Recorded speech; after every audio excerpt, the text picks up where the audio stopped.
नमस्कार, मैं Pankaj Saxena India speak में आप सभी का स्वागत करता हूं। आज जो शख्स हमारे साथ में है, हम उनसे बात करते हैं। सफाई कर्मचारी संयुक्त राष्ट्रीय मंत्री हैं वो, उनसे हम बात करते हैं। जैसे राम मंदिर की नींव रख दी गई है, और वहीं अगर राम मंदिर की बात करें तो राम जी के जीवन को यथार्थ में लेखनी में लाने में वाल्मीकि जी का बहुत बड़ा योगदान था।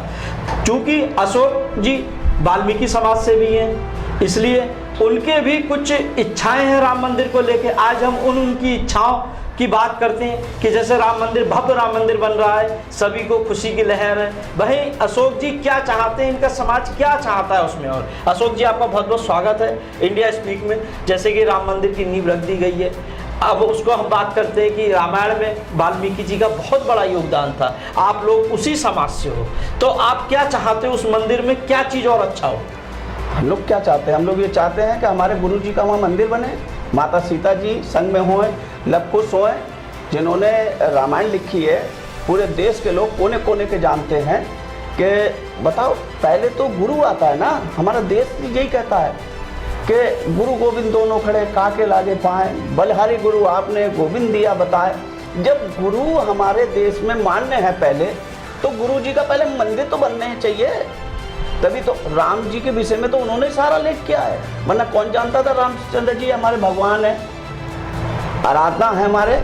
उनके मंदिर होना लाजमी चाहिए, और ये तो बहुत बड़ा अन्याय होगा अगर उनका मंदिर नहीं बना। नहीं, अभी जैसे निर्माण की बात करते हैं कि सूत्रों से ये भी जानकारी मिल रही है कि इतना भव्य मंदिर बन रहा है, उसमें लव कुश की भी मंदिर बनाया जाएगा और वाल्मीकि जी का भी मंदिर बनाने की योजना बनाई जा रही है। तो आप सरकार से हमारे चैनल के माध्यम से क्या कहना चाहते हो? ये बड़ी स्वागत की बात है अगर वो बना रहे हैं। हम लोग चाहते ही यही है। सरकार का हम स्वागत करते हैं, माननीय प्रधानमंत्री जी का स्वागत करते हैं, माननीय मुख्यमंत्री जी का स्वागत करते हैं। कुछ तो हम लोगों को जो हमारे गुरु जी ने सारी बातें बताएंगे। आप हमसे पूछ रहे हैं, ब्रह्मा जी के पुत्र थे गुरु जी हमारे, सबको मालूम है रामायण पढ़ना ही नहीं चाहता कोई वाल्मीकि जी की। पढ़े, उसमें सब लिखे आ जाएगा ले। अरे तुलसीदास जी तो बाद में आए, उन्होंने अपनी भाषा में बात कही है, पर गुरु जी ने तो साफ साफ बता दिया गया, और 14,000 वर्ष पहले बता दिया गया था। आज हम लोगों को कितनी तकलीफ होती है, जिसको हम गुरु जी हैं हमारे, उनका नाम ही नहीं होता। हमारे किसी समाज का आदमी का प्रतिनिधि नहीं होता है क्या? प्रतिनिधि नहीं है हमारे समाज के? ऐसे नहीं है। आप बुलाइए तो एक से एक बड़े विद्वान मिलेंगे हमारे यहाँ, क्योंकि हम किसी उस कास्ट से नहीं आते। अगर हम कितने बड़े विद्वान हो गए तो हमारी कोई बात सुनने को तैयार नहीं है। हम कहे जा रहे हैं, और आप सब समझते हैं ये देश हमारा जो है, जो कहते नहीं है, एक धर्म के आधार पर चलने वाला देश है, धर्म को मानने वाले लोग हैं हम लोग, अपने धर्म में आस्था रखते हैं। अशोक जी, अगर आपके समाज की हम बात करें तो प्रधानमंत्री जी ने आपके समाज को हमेशा एक ही दृष्टि से देखा है, और उन्होंने आपके समाज की बढ़ाई भी करी है। उन्होंने एक नारा भी दिया था कि भारत स्वच्छ हम स्वस्थ को लेके। तो आप लोग की अहमियत तो प्रधानमंत्री जी भी मान रहे हैं, तो आप इस बात को क्यों नहीं मानते कि आप लोग की अहमियत नहीं है? मेरे को तो बड़ा दुख की बात लगती है कि हमें इस स्टेट पे मानने के बावजूद भी आज हम लोग किस जगह पे खड़े हैं। हम लोग किस जगह पे खड़े हैं आप सब देख रहे हैं, आपको मालूम है। अब सफाई तो हमसे करा ली, और जो उसकी गंदगी हमारे में गई वो उसको कोई साफ करने को तैयार नहीं। हमारे लोग मरे जा रहे हैं। मैं समझता हूँ इस मंदिर के मामले में अगर ये बीच में बात आ गई, हमारे लोग ज़्यादा पॉजिटिव हो जाएंगे और वो सांस की बीमारी हो जाएगी। वो तो पूरा कोरोना उनको योद्धा बना रखा है। अब योद्धा होने के नाते उनको यही नहीं मालूम कि वो कहाँ जा रहे हैं। कोई छूने को किसी को तैयार नहीं है, सामान को छूने को तैयार नहीं है, और वो कूड़ा उठा रहे हैं। भाई उनके विषय में पहले आगे आओ निकल के, उनकी तनख्वाह तक नहीं मिल रही। भाई साहब, मैं आपसे क्या बताऊँ, 4-4, 5-5 महीने हो गए हैं, तनख्वाह ही नहीं मिल रही है। एक तो जो निर्धारित गवर्नमेंट से पैसा है उसके आधे पैसे, और वो भी 4-4 महीने 5-5 महीने नहीं मिलते। वो काय का योद्धा रह गया भाई साहब, सोचने वाली बात है।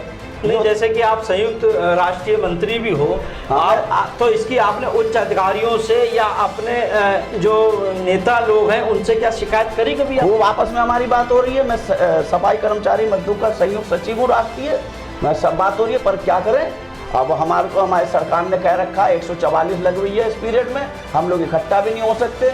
हम लोग कहीं इस विषय में धरना प्रदर्शन अगर ऐसा करेंगे तो हमें तो उसमें सरकार के खिलाफ आ जाएंगे, तो हमारी ये भी तो मुसीबत है। तो हम तो सरकार का हर तरह से सहयोग दे रहे हैं। अब आप सोचिए ना, अगर एक आदमी ठेके पे लगा हुआ है और सरकार ने कह दिया, अगर किसी कार्यालय अध्यक्ष ने लिख दिया कि कोरोना से हमारा कर्मचारी मार गया, तो ठेके वाला कर्मचारी कहां से हुआ? आप लोगों के माध्यम से मैं जगाना चाहता हूं सरकार को। ये बहुत अच्छी आपने बात पूछ ली हमसे कि भाई साहब हमारे लोगों की तरफ ध्यान दो। हमारे लोगों का तो बस समझ लीजिए, एक आपने देखा होगा कोई कोरोना मरीज जाता है, उसको कितनी किट दी जाती है वहाँ पे हेल्थ में, जब अस्पताल में जाता कितनी किट दी जाती है, तो उसको दवाई दारू देता है। और हमारे लिए तो कोरोना रोड पे फेंक दिया गया, नालियों में फेंक दिया गया। हमारा आदमी ऐसे करके निकाल रहा है, उसको कोई ना किट है, ना कोई दस्ताने है, ना कोई जूते हैं, ना कोई मुंह पे लगाने को है। आप सोचिए तो, माननीय प्रधानमंत्री जी इनका दर्द देखिए, समझिए। माननीय मुख्यमंत्री जी, हम आपसे अनुरोध करते हैं हाथ जोड़ के कि अगर एक ठेके पे रखा हुआ आदमी सरकारी अधिकारी कैसे लिख देगा जी हमारा कर्मचारी है, वो तो ठेके का है, वो तो मर गया फ्री में, उसको तो मुनाफा जो उसके परिवार को मिलना चाहिए वो भी नहीं मिलेगा। इसमें तो बैठ के तुरंत होनी चाहिए इस पर मीटिंग, और हम जैसे लोगों को वहां बुलाया जाए। अशोक जी ने अपने समाज का और अपनी बिरादरी का और अपने जो इनके कर्मचारी हैं उनका दर्द बयान करा। हम भी यही कहेंगे प्रशासन से और सरकार से कि इन लोगों के दर्द को गंभीरता से लें और समझें। नमस्कार।